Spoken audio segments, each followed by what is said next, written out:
Assalomu alaykum hurmatli kursimiz kuzatuvchilari. Navbatdagi video darsliklarimiz bizda 22-darslik, ya'ni shorts video tayyorlash bo'ladi. Bundan oldingi darsimizda, ya'ni 21-darsligimizda biz yo'nalishni tahlil qilishni, o'zimizga qanday turdagi kanal ochish kerakligini albatta mana shu darslarimizda ko'rsangiz tushunib olasiz. Shu narsalar haqida gap ketgan. Videoni oxirida shorts video uchun g'oya topish, ya'ni shorts asosan oldingi darsimda aytib o'tganimdek boshlang'ich nuqta, o'rtadagi qandaydir to'siq hamda finishga yetib borish yoki yetib bora olmaslik bilan tugaydigan ssenariy asosida videolar tayyorlanishi kerak edi. Xo'p, mana shu narsa bo'yicha, ssenariy bo'yicha kadrlarni kesib olishni ham tushuntirib o'tganman.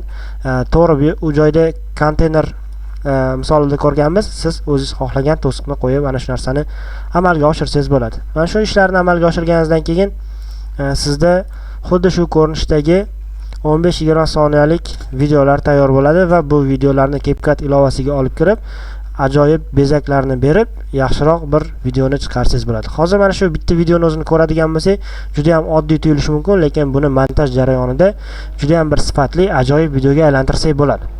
Hozir bu narsani sizlar bilan birgalikda ko'rib chiqamiz. Buning uchun birinchi navbatda qiladigan ishimiz mashinalarni ketma-ketlikda, ya'ni razmeriga qarab tashib olishimiz kerak. Misol uchun mana shu mashina eng kichkinasi bo'ladigan bo'lsa, buni tashiyman va har doim tashlagan vaqtimda bu razmeri to'g'ri kelmay qoladi. Shuning uchun mana bu joyda 9x16 ni o'zi sizda mana bu katta oyna bo'ladi. Shu joyda shu knopkani bosib, sizda shunaqa holatda bo'lishi mumkin. Shuni 9x16 qilib qo'yasiz.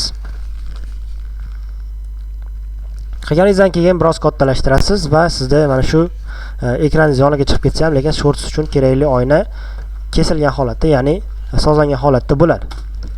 Keyin videoni ozgina ko'rasiz va sizga qayer kerak. Bu joydan ham ortiqcha kadrlarni kesib tashlashimiz kerak. Misol uchun mana shu endi yurib kelayotgan vaqtda masofa uzoq bo'ladigan bo'lsa, siz boshlang'ich nuqtadan kesib tashlasangiz bo'ldi.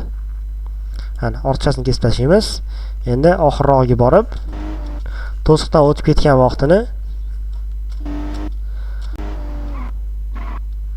to'siqdan o'tib ketgandan keyin bizga уже bu kadr kerak emas. Biroz zapasi bilan kesdim. Ikkinchi video bizda mana bu sariq mashina.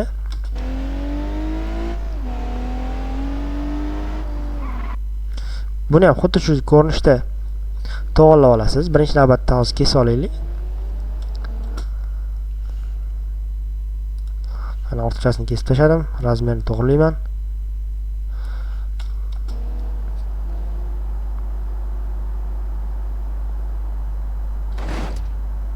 Bo'ldi, o'tib ketdi. Endi buni ham orqa tarafini kesib tashlaymiz. Keyin qiladigan ishimiz yana bitta yangi mashinani tashlaymiz va shu tartibda keyingi mashinalarni ham tashlab boramiz.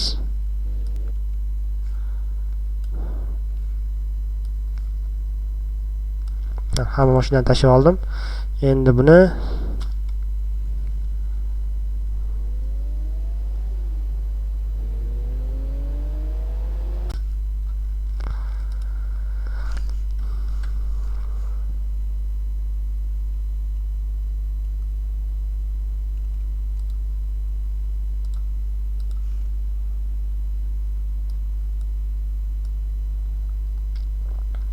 razmerni har doimgidek to'g'irlaymiz, ortiq joyini kesib tashlaymiz.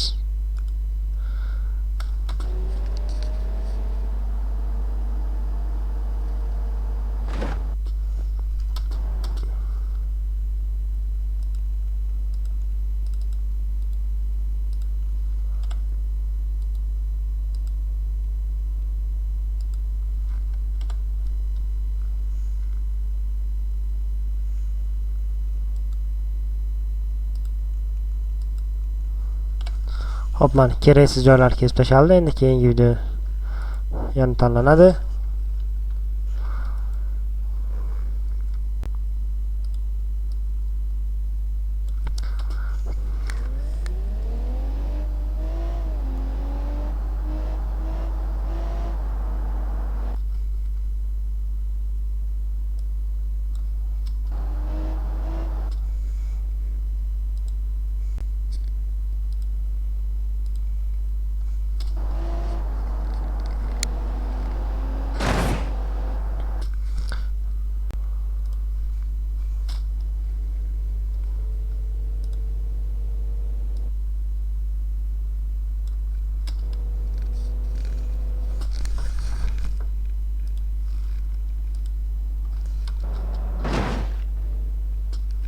Xo'p, mana bizda hamma kadr kesib olindi. Endi bizda mana shu ko'rinishdagi 5 ta mashinadan iborat bo'lgan qisqagina video rolik bor bizda.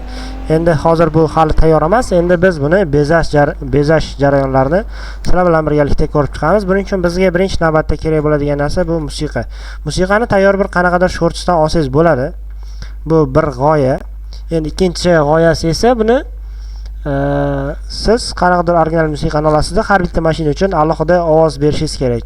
Misol uchun ovoz sozlamalar bor. Hozir agar menda premium yo'q, kimdadir premium bo'ladigan bo'lsa, har bir mashinaga gabaritiga, ya'ni katta kichikligiga qarab har xil ovozlar berib, misol uchun katta mashinalarga yoshi katta bo'lgan odamlarni ovoziga o'xshash ovoz, kichkina mashinalarga esa qandaydir yosh bolalarga xos bo'lgan ovozlardan foydalanishingiz mumkin. Xo'p, endi bu shortsga biz biroz moslashimiz kerak. Qayerdandir kesamiz, qayerdandir tezlashtiramiz, qayerdandir sekinlashtiramiz. Hozir buni ko'rib, kesib, to'g'rilab olamiz.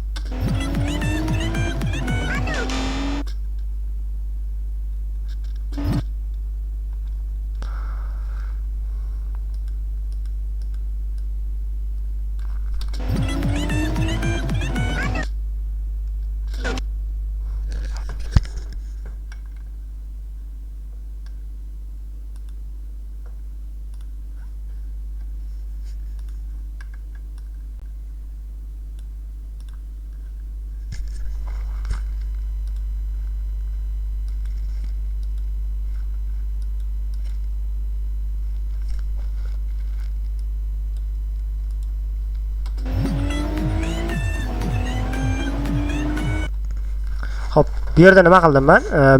Bu yerda Brown videosi edi, ya'ni birinchi to'siqdan o'ta olmadi mashina. Shuning uchun X belgisi chiqqan ovozi bor edi. Mana shu ovoz kelgan joygacha kesib tashladimda, ovoz tezligini mana shu videomi kadrigacha moslab olib keldim. Mana shuni to'g'rilab qo'yaman.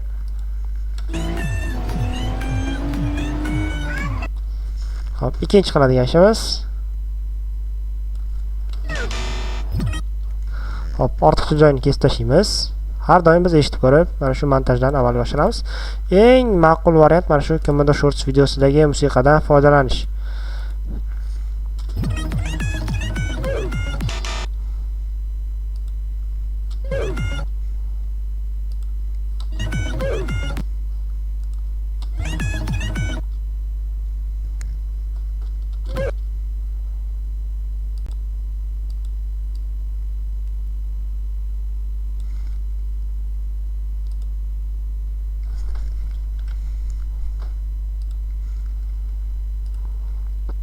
Hop, mana ovoz kesib oldik. Bizga mana shu kadr kerak. Endi mana shu o'yin ichidan xuddi shunga mos keladigan kadrni kesib olsak ham bo'ladi.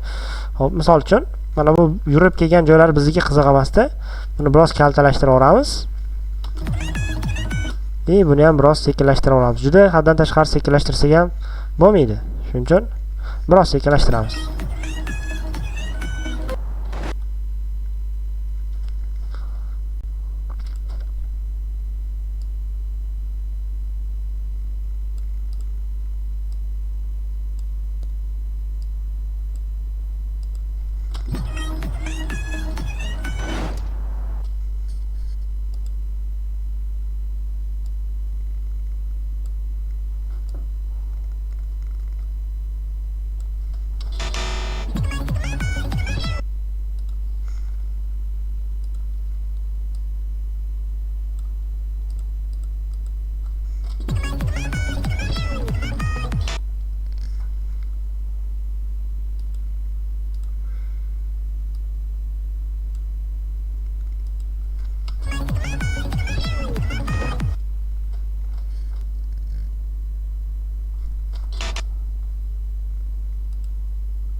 Xo'p, videomiz yarmi tayyor bo'ldi. Endi qiladigan ishimiz bu videoga tepasiga mashinalarni joylashtirib chiqishimiz kerak bo'ladi. Biz sizga mana shunday mashinalarni taqdim etamiz. Albatta bularni tashib beramiz hammasini.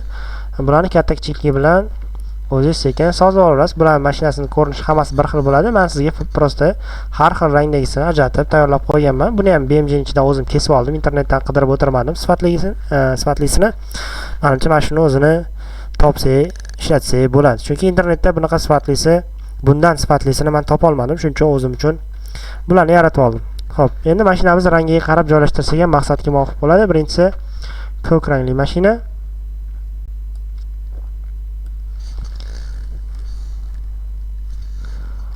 Sразу bunga udalik fon qilib chroma key berib ketamiz. Chroma keydan rangini tanlab biz o'chirib olsak bo'ladi. Mana kichkinlashtirganimizda bu bilinmay ketadi. Bularni joylashtirib ketamiz keyin. Xo'p, birinchisi bu mashina, ikkinchisi sariq mashina. Xo'p, uchinchisi yana ko'k mashina, biroz boshqacharoq rangdagi mashinani tanlaymiz. Xo'p, keyingisi siyoh rang. Hop, siyoh rang juda ham mana shu joyda e'tibor qaratmaganman. Mashinalarning rangi bir-biridan farq qiladigan bo'lsa, montaji juda ham chiroyli chiqadi va oxirgisi oq rangli mashina. Hop, mana shular hammasini endi shu joyda yana boya aytib o'tganimdek, Ctrl Shift S tugmasini bosib, mana shu chroma key bergan funksiyamni boshqa mashinaga ham tushirib olaman. Buning uchun Ctrl Shift V ni bossam, yana mendan so'raydi. Stavit tugmasini bossam, barchasini joylashuvi va chroma keylari mana shu sozlama bilan bir xil bo'lib qoladi. Keyin men ketma-ketlikda bularni joylashtirib chiqaman. Misol uchun mana 5-mashina, oxirgi mashinani oxiriga joylashtiraman. Biroz kattaroq qilaman.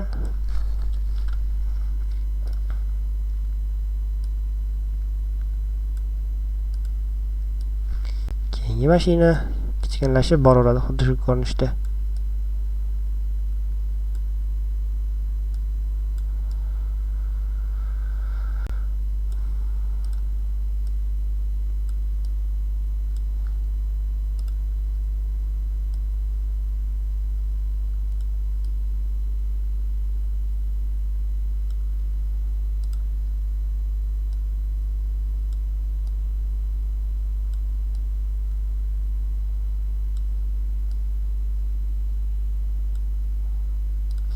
Taxminan mana shu ko'rinishda qilsangiz, menimcha maqsadga muvofiq bo'ladi. Bularning uzunligini keyin hammasini belgilab videoni oxirigacha olib borib qo'yamiz.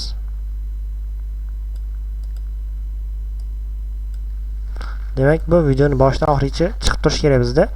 Keyingi qiladigan ishimiz, hop, green screenlardan foydalanamiz. Green screenlarni men hali qo'shmabman. Hop, buning uchun ikkita green screen tashlab qo'yganman, shulardan foydalanamiz.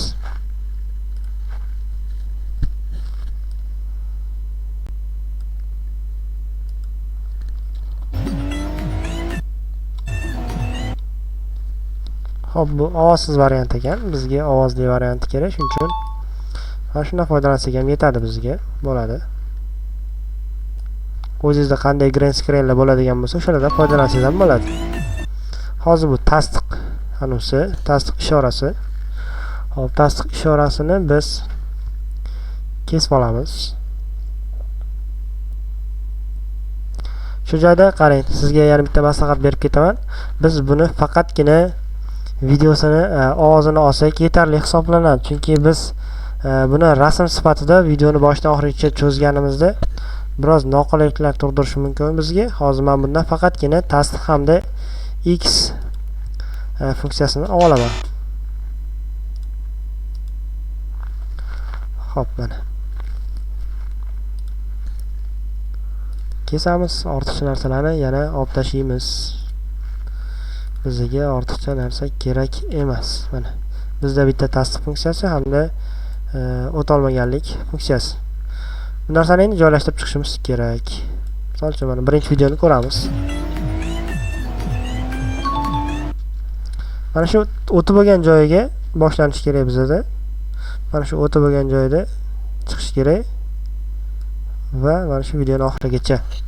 Endi bunga green screen berib, udalik fon qilib, chroma key berib qo'yamiz. va birinchi mashinani ustiga olib borib joylashtiramiz.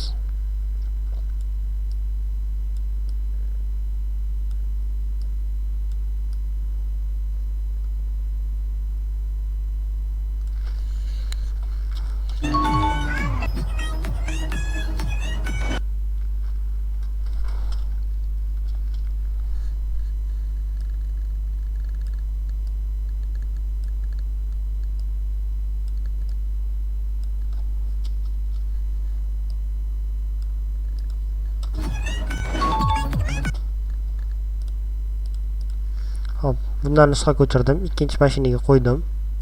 Endi ikkinchi mashinani biroz kattalashtirib qo'yaman. Tasdiq belgisini ham. Keyingisi uchinchi mashina.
Bo'ldi, bizda tayyor bo'ldi. Hop, endi yana bitta qiladigan ishimiz qoldi. Videomiz deyarli tayyor. Endi mana shu tasdiq hamda ikkita belgini biz har doim ko'rinib turadigan qilishimiz kerak. Buning uchun nima qilsak bo'ladi? Buning uchun CapCut ilovasining o'zida stikkerlar bo'limi bor. Stikkerlar bo'limida mana shu belgilarni topsak bo'ladi. Birinchi yo'li tayyor funksiyalar bor yoki sizda bo'lmaydigan bo'lsa, bu narsa siz o'zingiz mana shularni PNG rasmlardan foydalanishingiz mumkin. Misol uchun mana bu X belgisi bor. X belgisini biz olib kelib mana shu joyga qo'yishimiz mumkin misol uchun. Hop, demak bu boshdan oxirigacha mana shu vaqtda kelib chiqib turadi. Buni olib mana shundan nusxa ko'chirib, ya'ni nusxa ko'chirish deganda buni joylashuvlarini, montajini nusxa ko'chiramiz va bunga qo'yamiz. Hop. Demak, stiker qabul qilmas ekan.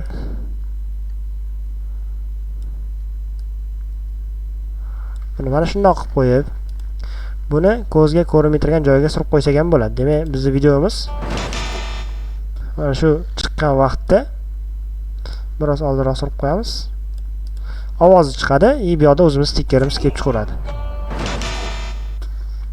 Qolgan rasmlarda ham xuddi shu ishni takrorlasak bo'ladi. Misol uchun mana bu tasdiqlash premium funksiyada ekan, menda premium yo'q. Demak, men boshqa tasdiqlash belgisini topishim kerak. Albatta buni PNG rasmini internetdan olib qo'ysangiz ham bo'ladi. Bu sizni o'zingizga bog'liq. Hozir men mana shu joydan qarab qo'yib ko'raman.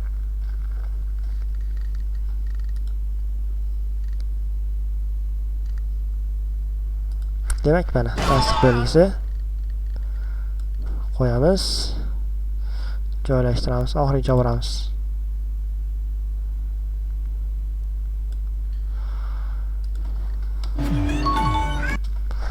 Hop, endi buni joylashuvini to'g'rilashimiz kerak. Birinchi videoga moslab qo'yib qo'yamiz.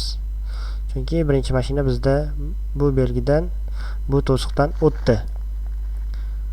Bo'ldi, mana qo'yildi. Endi bundan nusxa ko'chiramiz. Ikkinchisini buni boshlanishiga qo'yamiz. Va oxirini to'g'rilab qo'yamiz.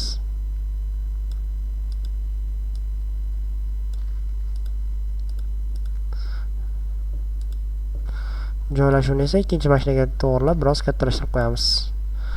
Yana xuddi shu ishni takrorlaymiz. Uchinchi mashinaga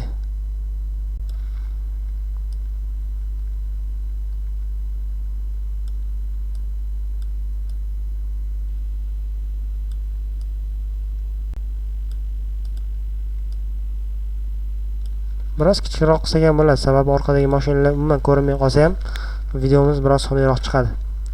o'zingiz montaj jarayonida boshqa videolarni ya'ni boshqa kanallarni ko'rgan holatda o'zingiz keyinchalik yana bularni chiroyliroq qilib montaj qilsangiz bo'ladi. Hozir sizga prosta montaj qilish jarayoni, ish jarayonini shunchaki ko'rsatib ketmoqdaman. Montajga qanchalik ko'p vaqt sarflasangiz, shunchalik videongiz chiroyli bo'laveradi. Prosta menda vaqt chegaralanganligini hisobiga videolarim biroz o'ylaganimdan ko'ra yomonroq chiqyapti. Aslida bundan yaxshi montajda qilsa bo'ladi. Lekin vaqt asosiy muammo, shuning uchun sizlarga imkon qadar tezkor darsliklarni chiqarishga harakat qilaman. Shuning uchun darsliklarimizdagi mana bu video yasash jarayonlari biroz sifatsizroq bo'lishi mumkin, lekin 10-15 daqiqada mana shu ko'rinishdagi videoni yaratish hammangizni qo'lingizdan keladi, chunki bu juda ham qiyin jarayon bo'lmadi. Hozir mana tayyor bo'lgan natijani sizlar bilan birgalikda ko'ramiz. Albatta buni render qilib sizga ham tashlab beraman, kanalga ham tashlab beraman.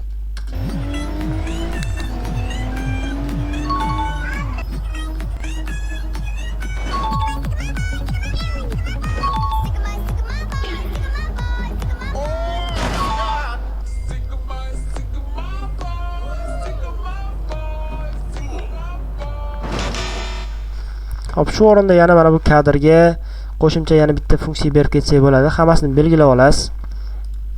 Va korrektirat bo'limida buni ranglarini biroz to'g'irlasak bo'ladi. Asosan men yashil bo'limga o'taman. Mana bu XLS bo'limiga o'tib, ko'k rangni biroz bo'rttiraman odatda. Bu videolarning sifatini biroz bo'lsa-da yaxshilab beradi. Ya'ni ko'k ranglarni oshirib beradi. Misol uchun atrofingizdagi o'tlar yaxshi bo'ladigan bo'lsa, ya'ni yam-yashil o'tlar bo'ladigan bo'lsa, uni juda ham undan da yam-yashil qilib bizga ko'rsatib beradi mana. Bu videoni yanada sifatini oshirishga yordam beradi. Albatta bu ranglarni berganingizdan keyin bir yana tekshirib oling. Bundan tashqari mana shu videolarni kesib olish jarayonida men soyaga e'tibor bermaganman. Buni ham siz inobatga olishingizni so'rab qolaman, chunki mana shu soya ham videoni ranglarni tiniq chiqmasligiga sabab bo'ladi. Chunki quyosh tepadan turibdi. Mana bu mashinalarda metallik funksiyasi bor, ya'ni nur qaytarish funksiyasi bor. Shuning uchun nurni qaytarib biroz yorug'likni oshirib, chap tomonidan soyani ko'rsatib qo'ygan. Mana shu narsani imkon qadar soya tushmaydigan joy tanlashingiz kerak yoki soyani o'zingiz tushirmaslikka harakat qilishingiz kerak. Qanday qilib? Ya'ni quyoshni joylashuvini o'zgartirsangiz bo'ladi. Buning uchun videoga olish vaqti bor. Buni BMG Drive ichida nastroykasida to'g'irlasangiz bo'ladi. Shu bilan bugungi darsligimiz tugadi. Keyingi darsligimizda yanada qiziqarli bo'lgan ma'lumotlarni chiqarishda davom etamiz. Xayr, sog' salomat bo'linglar.